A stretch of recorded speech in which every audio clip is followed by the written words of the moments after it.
Give your eyes a rest, and let your mind wander. No screens, just sound and imagination. Let the story begin. The ground gave way beneath Liana's feet without warning. One moment, she was chasing her lost kitten near the edge of the ancient forest. The next, she was tumbling down a dark, twisting tunnel filled with glowing roots and the scent of damp earth. When she finally awoke, the world she knew was gone. Above her, 2 moons hung in a violet sky. Trees with silver leaves whispered secrets, and flowers hummed soft melodies. But what truly terrified her were the creatures, animals walking on 2 legs, speaking in hushed, intelligent tones. Before she could process it, a shadow fell over her. Something slithered from behind a tree, a massive serpent, its scales shimmering like liquid gold in the strange light. As she froze in fear, the serpent began to change. Its form shifted, contorted, and reshaped until a tall, devastatingly handsome man stood before her. His hair was as dark as midnight, his eyes glowed like molten gold, and his voice was a dangerous whisper. "A human? How did you enter my domain?" he said, his gaze piercing through her very soul. Terror seized her. Liana scrambled backward, but he was faster. In a blink, he was before her again, his hand cold yet gentle wrapping around her wrist. "Do not run," he commanded, his voice low and hypnotic. "You are in my territory now, and here, I am the law." He introduced himself as Kale, the serpent shapeshifter and ruler of the Whispering Woods. He brought her to his lair, a palace of intertwined golden roots and glowing crystals hidden deep within the forest. Though he offered her luxurious rooms and exotic fruits, Liana's fear never faded. That night, while Kale slept, she attempted to escape. She tiptoed past sleeping snakes that coiled like living sculptures and ventured into the enchanted forest. But the woods themselves seemed to obey Kale's will. Vines slithered like snakes to block her path,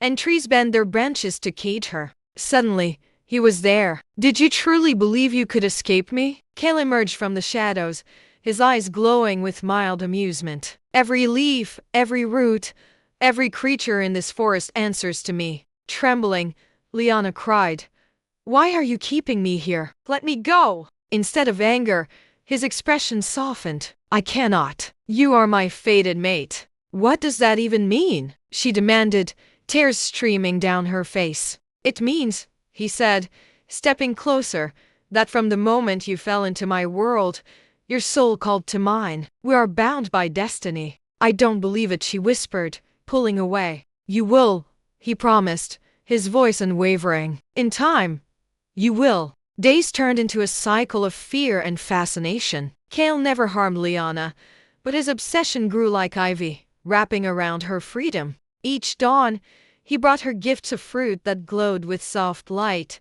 a flower that sang melodies only she could hear, and finally, a necklace crafted from his own golden scales. "This is our tradition," he explained, his voice low and intent as he fastened the necklace around her throat. "Each gift represents a vow. The fruit for sustenance, the flower for devotion, the scales for protection." Liana trembled as the scales settled against her skin, cool and unyielding. "I don't want your vows. I want to go home." Kale's eyes narrowed, the gold in them flickering like embers. "This is your home now. You will learn to accept it and me." That night, she tried to remove the necklace, but the clasp refused to open. The scales seemed to pulse with a life of their own, a constant reminder of his claim. Desperate, Liana attempted another escape. She waited until Kale left to patrol his territory, then slipped into the forest. But the woods themselves conspired against her. Vines snaked around her ankles, gentle but firm. Trees shifted their roots to block her path. Even the flowers she'd once found beautiful now seemed to watch her,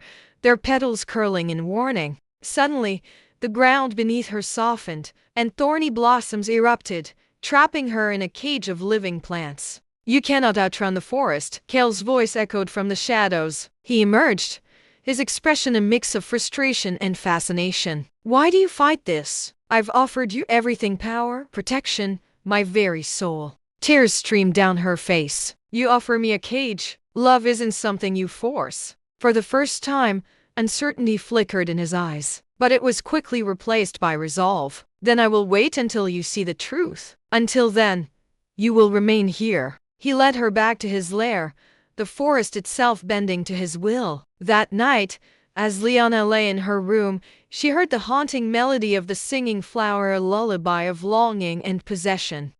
Weeks passed, and Liana's defiance hardened into a quiet, simmering resistance. She observed Kale's routines, the way the forest responded to his moods, the subtle shifts in the behavior of the creatures around them. She noticed that during the twin moons' alignment, when the silver and blue orbs hung heaviest in the sky, Kale would retreat deep into his lair, his energy seemingly drained. The forest, too, grew still during these hours, the vines less alert, the flowers' songs fading to whispers. It was during one such alignment that Liana dared to test her theory. She waited until the second moon rose, its light casting long, eerie shadows through the crystalline walls of her chamber. Slipping from her room, she found the corridors empty, the usual serpent sentries absent. The forest outside was unnervingly silent, as if holding its breath. She ventured further than ever before, following a path she'd seen Kale take, one lined with glowing moss that pulsed like a heartbeat. It led her to a hidden grove where the trees grew in a perfect circle, their branches intertwined to form a domed canopy. In the center stood a stone altar, upon which rested a single, perfect crystal, the source of the forest's magic, and perhaps Kale's power. As she reached out to touch it, a voice hissed from the shadows. "Do not!" Liana spun around to find Kale watching her, his form half shrouded in darkness. He looked paler than usual, his golden eyes dimmed. "That crystal is the heart of this forest. To touch it is to disrupt the balance that sustains us all." "Why?" Liana demanded, her courage bolstered by his weakened state. "What gives you the right to control everything, including me?" For a long moment, Kale was silent. Then he spoke, his voice barely a whisper. "I did not choose this power. It chose me, and it demands a price: isolation. Until you came," his gaze intensified, "you are the first being in centuries who does not fear me, who challenges me. The forest responds to you as it does to me. Can you not feel it?" Liana hesitated. She had felt it, the strange connection to the woods, the way the plants sometimes seemed to lean toward her, the animals pausing to watch her pass. But she had attributed it to Kale's influence. Now, she wondered if there was more to it. Before she could respond, a howl pierced the silence, a sound that did not belong to the Serpent Kingdom. Kale's head snapped up, his eyes flashing with alarm. "The wolf shifters! They have come!" Kale moved with a speed that belied his weakened state,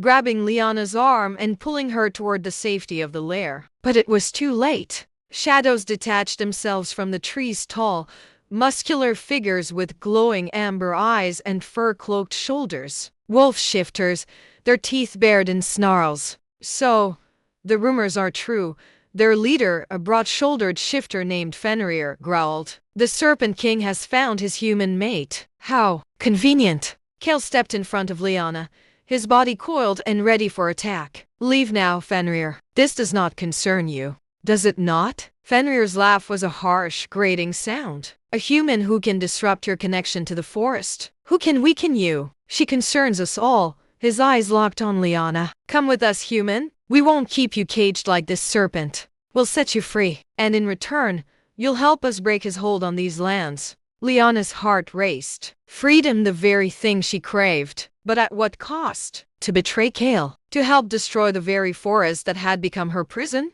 Kale's voice cut through her turmoil, low and urgent. "Do not believe them, Liana. They will use you and discard you. Their kind knows only hunger, not honor." Fenrir snarled, and the wolf shifters lunged. What followed was a whirlwind of fangs and scales. Kale fought with a ferocity that was breathtaking, his serpent form coiling and striking, his human form weaving spells of thorn and vine. But the wolf shifters were many, and Kale was weakened by the moon alignment. Liana watched, frozen, as a wolf shifter slipped past Kale's defenses and charged toward her. Without thinking, she raised her hands and the forest responded. Vines erupted from the ground, entangling the wolf. The flowers sang a sharp, piercing note that made the shifters stumble. For a moment, everyone stared at her, Kale with awe, Fenrir with fury. Then Kale was at her side, his hand gripping hers. The crystal, he whispered. You are connected to it. Use it. But before she could act, Fenrir howled in order to retreat. The wolf shifters melted back into the shadows, leaving behind a forest scarred by battle and a king who looked at Lyanna not as a prisoner, but as an equal. In the aftermath of the attack, Kale led Lyanna back to the heart of the grove. The crystal pulsed with a soft, steady light, its rhythm synced with the beat of her own heart. She could feel its energy humming through her, a strange, ancient power that felt both foreign and familiar. Touch it, Kale urged, his voice uncharacteristically gentle. Do not fear it. It has been waiting for you. Hesitantly, Lyanna reached out. As her fingers brushed the crystal's surface, a vision flooded her mind. She saw a world in balance, where serpents and wolves lived in harmony under the twin moons. But greed festered in the heart of a wolf-shifter chieftain who sought to claim the crystal's power for himself. To protect the forest, the Serpent King of that era shattered the crystal into 3 fragments, scattering them across the realm. The largest piece remained here in the grove, its power diminished but still potent. The forest, wounded by the loss, grew wild and possessive, binding each subsequent Serpent King to its will. Kale's voice pulled her from the vision. You see now? This crystal is not merely a source of power. It is the soul of this world, and it has been dying piece by piece for centuries. Lyanna stared at him, her mind reeling. Why show me this? Because the vision chose you, he said, his golden eyes intense. The crystal responds to you as it has to no other, not even me. Your arrival was not an accident, Lyanna. It was a calling. That night, Kale took Lyanna to the ancient archives hidden beneath his lair, a library carved into the roots of the oldest tree in the forest. There, he showed her a scroll older than the Serpent dynasty itself. It depicted a human woman standing between the serpent and the wolf, the crystal whole again in her hands. When the twin moons bleed silver and blue, a child of earth shall make all new. With hands unbound by scale or fang, she shall mend what conflict sprang. But if choice is forced and love denied, the forest's heart shall surely die. Lyanna read the words aloud, her voice trembling. This is about me? Yes, Kale said softly. You are the child of earth, the one foretold to restore balance. But the prophecy warns, he pointed to the last lines, that if I try to force your love, if I keep you captive, all will be lost. For the first time, Lyanna saw vulnerability in his eyes. The mighty Serpent King, feared by all, was afraid not of losing his power, but of losing her. I brought you here against your will, he admitted, because I believed the prophecy meant you were destined to be mine. But I see now that destiny cannot be forced. It must be chosen. He stepped back, giving her space. The wolf shifters seek the crystal fragments not to restore balance, but to claim its power for themselves. If they succeed, this forest will become a wasteland. I cannot stop them alone, but together. He trailed off, his gaze hopeful yet uncertain. Lyanna looked from the scroll to Kale, then to the crystal fragment resting on its altar. The weight of the prophecy settled on her shoulders. She had come here a prisoner, but now she was being offered a choice to flee or to stay and fight for a world that was not her own. The weight of the prophecy hung in the air between them, thick and palpable. Lyanna stared at the ancient scroll, the words searing themselves into her mind. She shall mend what conflict sprang. Could she truly be the one to heal this fractured world? Her heart raced with fear and a strange, burgeoning sense of purpose. Kale watched her, his golden eyes filled with a mixture of hope and apprehension. He did not speak, did not pressure her. For the first time, he allowed her the space to decide her own fate. Lyanna thought of her world, the mundane life she had left behind, the friends and family who would never believe her story. Then she thought of this world, the enchanted forest, the creatures who spoke and loved and fought, the crystal whose energy had called to her soul. And she thought of Kale, the Serpent King who had captured her, obsessed over her, but who now looked at her not as a possession, but as an equal. I will stay, she said, her voice steady despite the tremor in her hands. I will help you find the crystal fragments and restore balance. Relief washed over Kale's features, followed by something deeper: respect. Thank you, Lyanna. You will not regret this. But, she added firmly. I am not your prisoner anymore. I am your ally, and you will treat me as such. Kale inclined his head in agreement. From this day forward, you are free to come and go as you please. My home is your home, and my protection is yours. Not by force, but by choice. He extended his hand, not to seize, but to pledge. After a moment's hesitation, Liana took it. His grip was firm, his skin cool against hers, but the connection felt different now, not of captor and captive, but of partners. Their first destination was the shifting sands, a desert realm where the second crystal fragment was said to be hidden. According to the archives, it was guarded by the Scorpion tribe, fierce creatures who owed allegiance to neither serpent nor wolf. Before they left, Kale gifted Liana a cloak woven from moonlit threads and serpent scales. It will shield you from the desert's harsh sun and hide you from hostile eyes, he explained. They traveled for days, through dense forests and across raging rivers. Along the way, Liana learned more about Kale's world. She discovered that the forest was not merely obeying him, it was a part of him. When he was calm, the flowers bloomed brighter. When he was agitated, storms gathered overhead. She also learned about his past, how he had become king after his father's death during the great conflict with the wolf shifters, how he had carried the weight of his kingdom alone for centuries, how he had longed for a connection that went beyond fear and obedience. As they camped under the twin moons one night, Liana found herself watching him. The moonlight silvered his sharp features, softening the intensity that usually defined him. He was beautiful, she realized, in a way that was both terrifying and mesmerizing. You are staring, he said without opening his eyes. Liana felt a blush creep up her cheeks. I was just wondering, why me? Of all the humans who might have stumbled into your world, why did the crystal choose me? Kale opened his eyes, their golden depths reflecting the moonlight. The crystal does not choose randomly. It calls to those whose souls are compatible with its energy. You possess a strength and a compassion that this world has long been missing. He paused, his gaze lingering on her. And perhaps, it called to me as well. The air between them grew charged, filled with unspoken emotions. For the first time, Liana felt not fear, but a flicker of something else: curiosity, attraction, maybe even the beginnings of trust. But their moment was shattered by a sudden rustling in the bushes. Kale was on his feet instantly, his body tense and ready for battle. From the shadows emerged not wolf shifters, but a figure unlike any Liana had seen before, a woman with the lower body of a serpent and eyes that glowed like emeralds. Kale, the woman hissed, her voice a melodic yet dangerous whisper. The Scorpion tribe knows you are coming. They have laid a trap. And they are not alone, the wolf shifters are already there, waiting for you.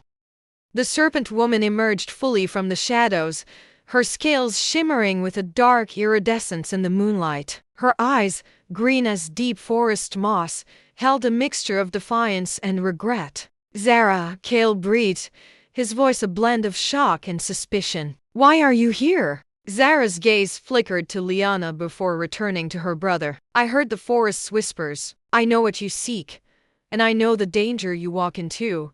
She slithered closer, her movements fluid and silent. The Scorpion tribe has allied with Fenrir's pack. They know you're coming for the fragment, and they're prepared. Kale's expression hardened. You betrayed us once, sister. Why should I trust you now? Zara flinched, pain flashing in her eyes. I made a mistake, Kale. I believed the wolf shifters' promises of power and freedom, but I see now that their greed would destroy everything. She gestured to Liana. The prophecy is in motion. If the wolves claim the crystal fragment, all is lost. Let me help you. Let me atone. Liana watched the siblings, sensing the history between them, a bond fractured by betrayal. She stepped forward. We need all the help we can get, Kale. If she knows the territory and the tribe. Kale studied his sister for a long moment before giving a curt nod. Guide us. But know this: if you betray us again, I will show no mercy. Zara inclined her head. Understood. The shifting sands were a vast, golden expanse under the relentless sun. Zara led them through hidden canyons and underground tunnels, avoiding the scorching surface. As they traveled, she shared what she knew. The Scorpion tribe values strength above all, she explained. Their queen, Zalika, is cunning and ruthless. She has agreed to ally with the wolves only because Fenrir promised her a share of the crystal's power. How do we get the fragment without triggering a war? Liana asked. Zara smiled grimly. We don't. We steal it. They reached a Scorpion stronghold as the twin moons rose. The fortress was carved into a massive mesa, its walls adorned with intricate patterns and guarded by Scorpion-human hybrids armed with venomous stingers. Zara pointed to a high window. The fragment is kept in Zalika's throne room. There's a ventilation shaft that leads directly there. She handed Liana a small pouch. This powder will put the guards to sleep. Use it sparingly, its effects are brief. Kale turned to Liana. Stay close to me. If anything goes wrong. I know, she interrupted. We fight our way out. They entered the shaft, crawling in silence until they reached the throne room. The crystal fragment sat on a pedestal, glowing softly. But as Kale reached for it, the room flooded with light. Queen Zalika stepped from the shadows, followed by Fenrir and his wolf shifters. We've been expecting you, Serpent King, she purred, her multiple eyes glinting with malice. Fenrir grinned. And you brought the human. How convenient. Kale pushed Liana behind him, his body coiling into a defensive stance. This ends now, Fenrir. But Fenrir's attention was on Liana. Why serve a serpent who keeps you caged? Join us, and we'll give you the freedom you desire. Liana met his gaze squarely. I'm not anyone's prisoner anymore, and I choose to fight for balance,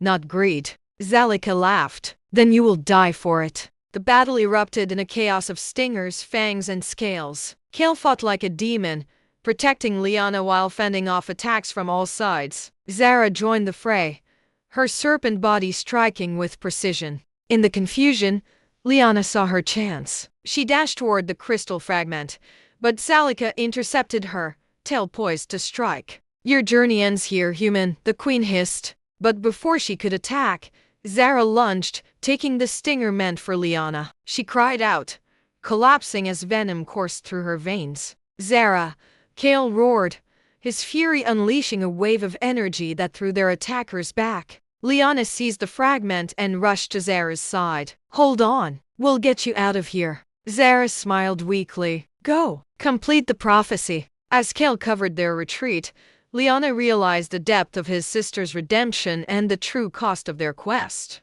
Kale carried his sister's limp form through the hidden tunnels of the Scorpion stronghold, his face a mask of grim determination. Liana followed close behind, the crystal fragment clutched tightly in her hand, its pulse syncing with her racing heart. Zara's breathing grew shallow, her skin taking on a sickly pallor as the Scorpion venom spread. We need to find a place to treat her, Liana urged, her voice strained with worry. Kale's jaw tightened. The venom is potent. Only the healing springs in the Whispering Woods can counter it now. But the woods were days away, and Zara was fading fast. As they emerged into the desert night, Liana felt the crystal fragment grow warm in her hand. An instinct she didn't understand guided her. She placed the fragment against Zara's chest, over her heart. Liana, what are you?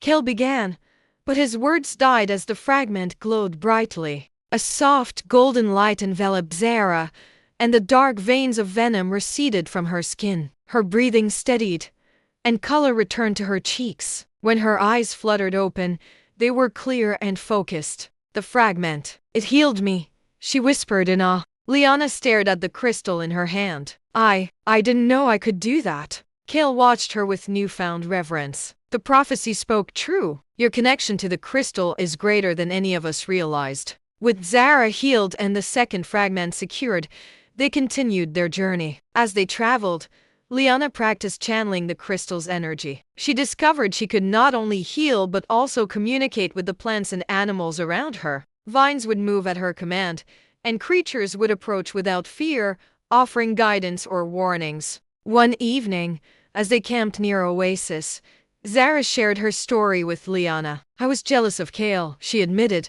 her voice heavy with regret. He was chosen as king, and I felt overlooked. The wolf shifters preyed on that jealousy, promising me a throne of my own. But their promises were empty. Kale, who had been listening silently, spoke up. I never wanted to rule alone, Zara. I always hoped you would rule beside me." The siblings shared a look of understanding, years of resentment melting away in the face of their shared mission. Later that night, Liana found Kale staring at the twin moons. "What troubles you?" she asked softly. "The final fragment is in the wolf shifter's den," he said. "It will be heavily guarded, and Fenrir will be expecting us." Liana placed a hand on his arm. "We'll face it together, like partners." Kale turned to her, his golden eyes reflecting the moonlight. "When I first brought you here, I thought only of claiming you. But now," he cupped her cheek, his touch gentle, "now I want to earn your heart, not command it." Liana's breath caught. The fear she once felt had transformed into something else: trust,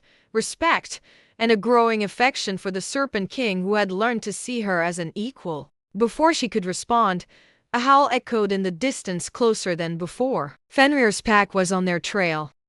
The wolf shifter's territory was a stark contrast to the vibrant, whispering woods, a rugged, barren landscape where jagged mountains clawed at the sky and the air carried the constant echo of howls. Fenrir's den was hidden deep within a network of caves, the entrance guarded by massive, snarling wolves with eyes like burning coals. Zara, familiar with the pack's tactics from her past alliance, devised a plan. "The caves are a maze, and Fenrir will have traps waiting. But there's another way in a forgotten tunnel used by ancient healers. It leads directly to the chamber where the fragment is kept." Under the cover of darkness, they slipped into the tunnel. The air was cold and damp, the walls slick with moisture. As they ventured deeper, Liana felt the third fragment's pull, a faint, desperate hum that grew stronger with each step. Suddenly, the ground gave way beneath them. They plummeted into a pit, landing hard on a bed of sharp rocks. Above, Fenrir's laughter echoed.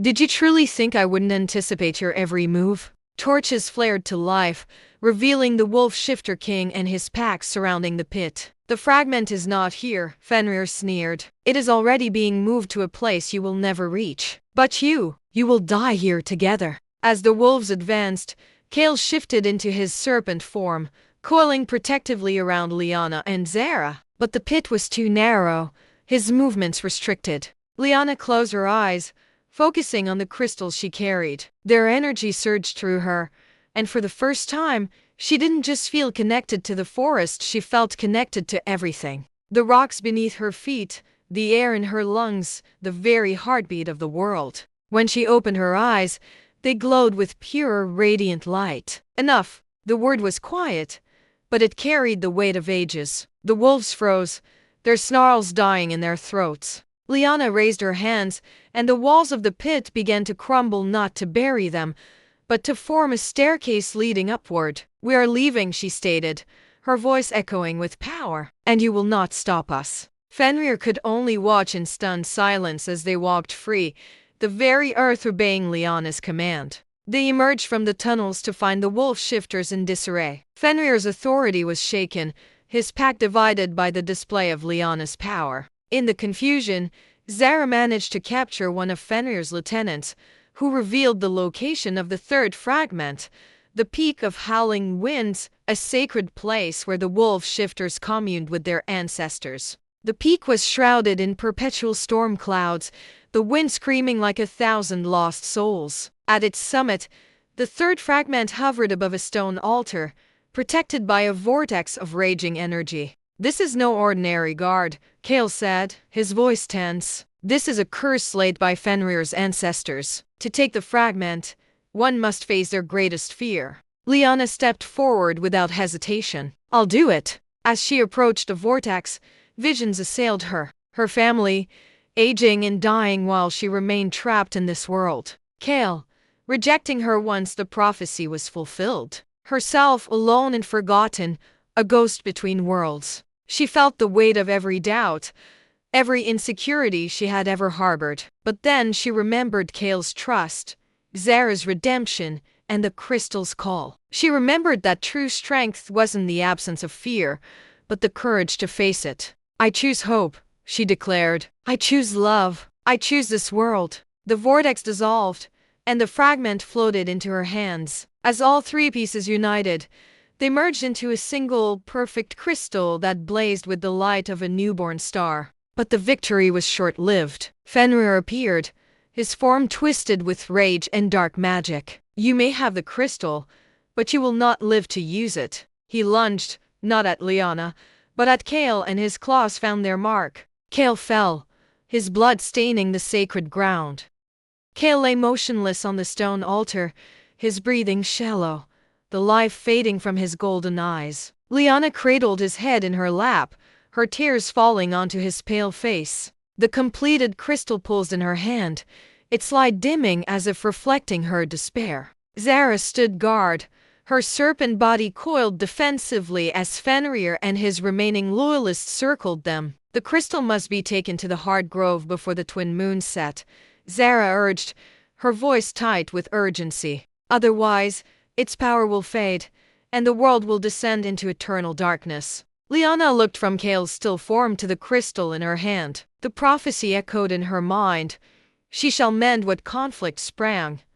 But how could she choose between the men she loved and the world they fought to save? Fenrir laughed, a harsh, broken sound. Your love has doomed you both. The crystal cannot save him and restore balance. You must choose, human your Serpent King or your precious destiny. Lyanna's hands trembled, but her voice was steady. I will not choose. She placed a crystal on Kale's chest and covered it with both hands. Closing her eyes, she poured every ounce of her love, her hope, her will into the crystal. I am the child of Earth, she whispered, and I choose both. The crystal blazed with light so intense it blinded the wolf shifters. Lyanna felt its power flow through her into Kale, mending his wounds, reigniting his life force. But she also felt it spreading outward, through the earth, the air, the very fabric of the world. When the light faded, Kale was whole again, his eyes open and fixed on her. The crystal, now dimmer but still glowing,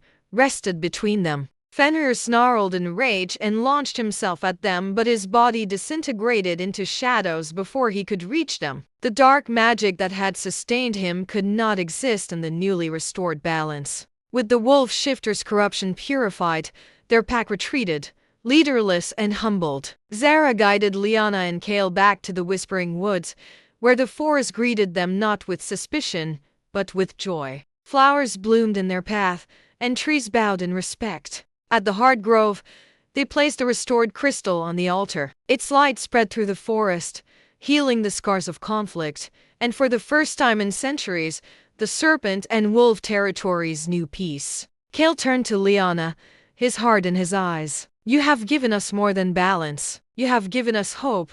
He knelt before her, not as a king to a subject, but as a man to the woman he loved. Stay with me, rule with me, not because of a prophecy, but because you choose to. Lyanna looked around at the world she had saved, the world that had become her home. She thought of her old life, now distant and faded, and of the future she could build here. She took Kale's hand. I choose you. I choose this world. As the twin moons rose overhead, their light silvering the grove, Kale and Lyanna stood together, hands clasped, the crystal pulsing softly between them. The forest whispered its approval, and for the first time, Lyanna knew she was exactly where she belonged.